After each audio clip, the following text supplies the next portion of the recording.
All right, let's go. So for this one, this is the slope intercept form. Y equals mx plus b. Anytime they want you to write something in slope intercept form, you have to leave y by itself. Now for here. So they gave me the slope and they gave me the y-intercept. This is the slope and this is the y-intercept.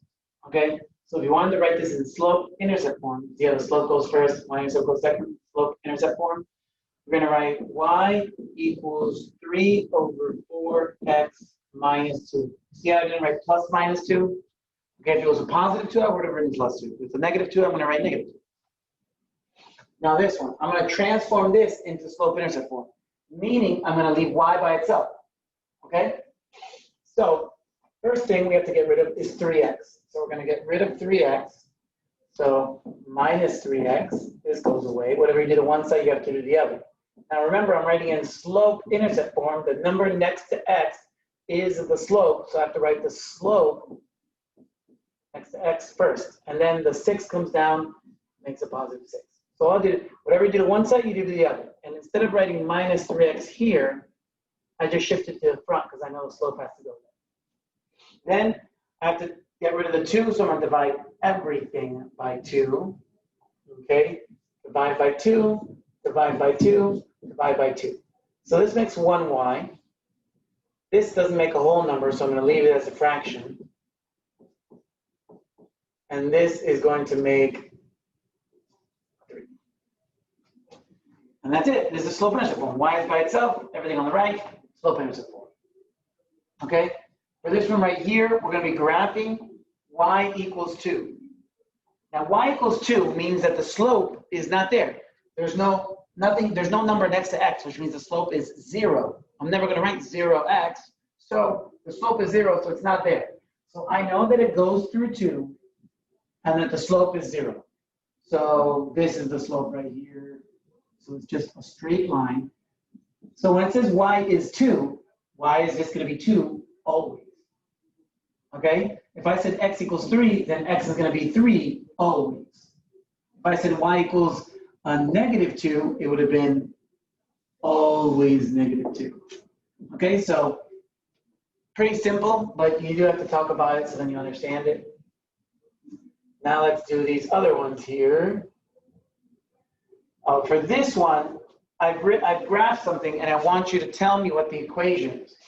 So first, remember that the equation is y equals mx plus b. Okay? Y equals mx plus b. First thing I need, the y-intercept. So here's the y, and here's where it's intercepting. So the y-intercept is positive 2. So instead of plus b, I'm going to write plus 2, because that's what goes there. The x is definitely going to be there in the equation. The y is going to be there in the equation. The m is the slope, so I'm looking for the slope. So I have to find another place where it perfectly intersects with the one of the lines. So that would be right here, or I could use this one on the left, but that one, I like going to the right, so we're going to use the one to the right. So this is, first I'm going down, which means negative 2, right? So the rise, instead of rising, it's falling, so it's going to be negative 2 over, and then remember it's rise over run, and it's running 3. So there's my equation for this line. Okay? Now, here, all I give you is the slope and a point. Can you find the equation? Now remember, I know that the formula reads like this. Y equals mx plus b. Okay, to write this equation, I need this and I need this. And they gave me one of those. It gave me the slope. Okay, so now I can write the equation again. Y equals 3x plus b. Okay, well now, what can I do? I don't know what b is. All I have is 1x and 1y. What can I do with that stuff? Oh wait, I can put the x in, put the y in, and figure out what b is. So that's what I'm going to do. So 1 equals 3 times 2 plus b. Where did I get the 2? There. Where did I get the 1? There. You see how I replaced it? A lot of you replace it and then leave the x there. Makes no sense. So 3 times 2, that's 6. So 1 equals 6 plus b. Minus 6 minus 6 -5 equals b. Now I know what the y-intercept is. I know what the slope is. I can write the equation. The equation is going to be y equals 3x minus 5. My final result. Okay, so now we're coming back over here. All right. Now I want you to write slope-intercept form, and all I gave you was 2 points. Okay, so y equals mx plus b. I didn't give you m or b. How are you going to do this? Well, if you have 2 points, you can find the slope. Okay, so we're going to find the slope really quick.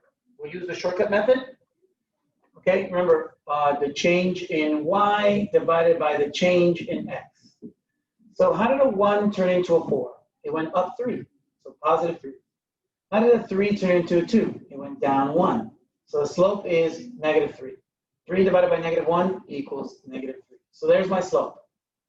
So y equals -3x plus b. Now we have 2 x's and 2 y's to choose from to put into the equation. Okay? That's not bad. I get to choose one. I'm going to choose the 3, 1. Remember that this is x and this is y.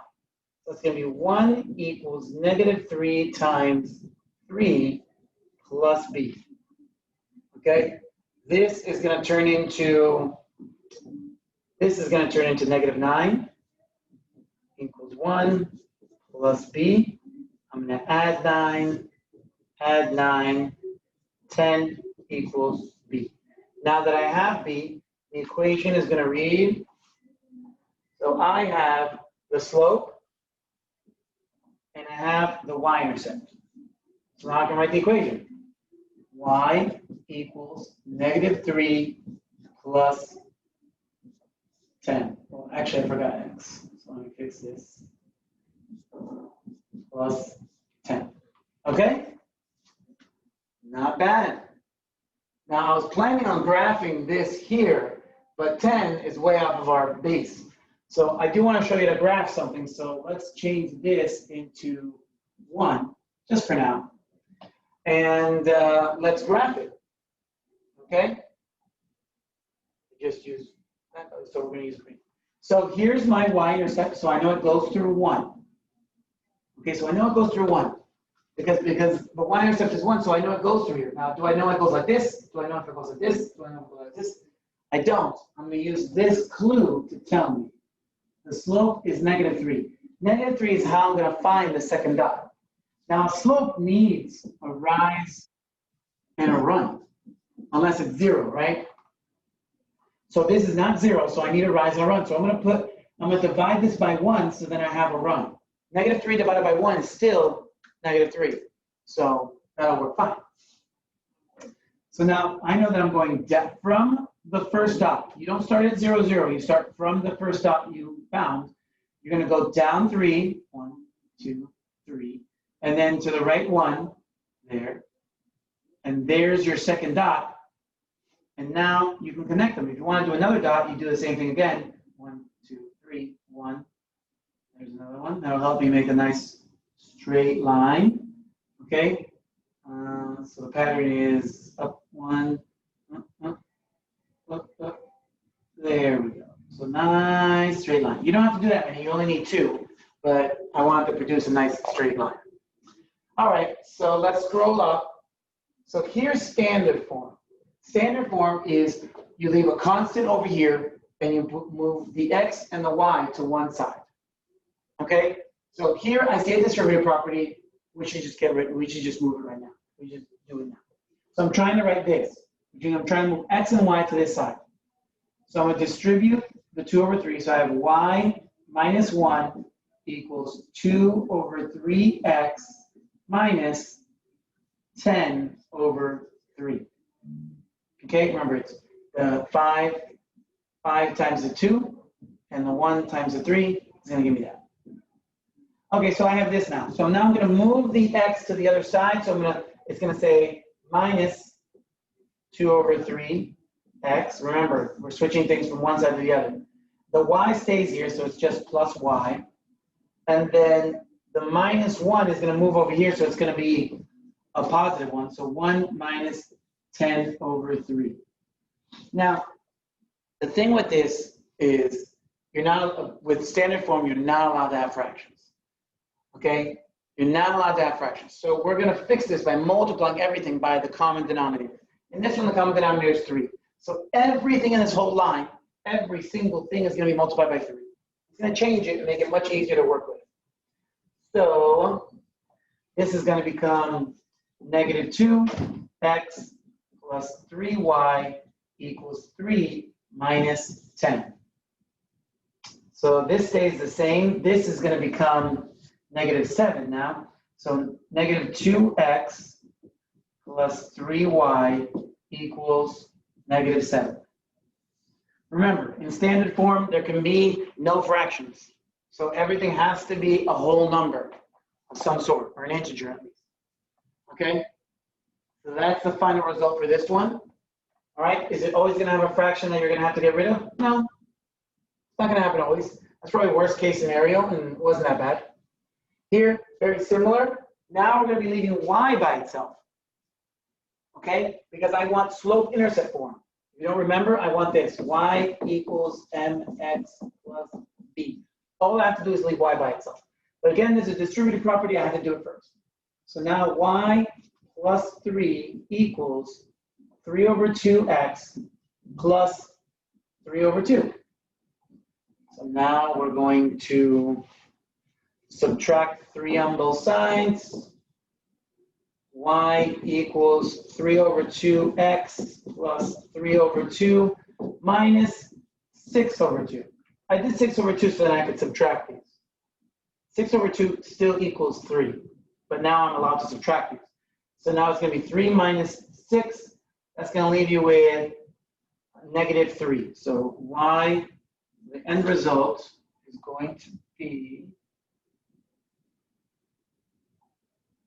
y equals 3 over 2x minus 3 over 2. Because this produces negative 3 over 2. Okay? And there's your final result. This is the slope-intercept form. Okay? On a side note, this is point-slope form, but I guess I'm not talking about that right now. Okay? All right. That's it. See you guys.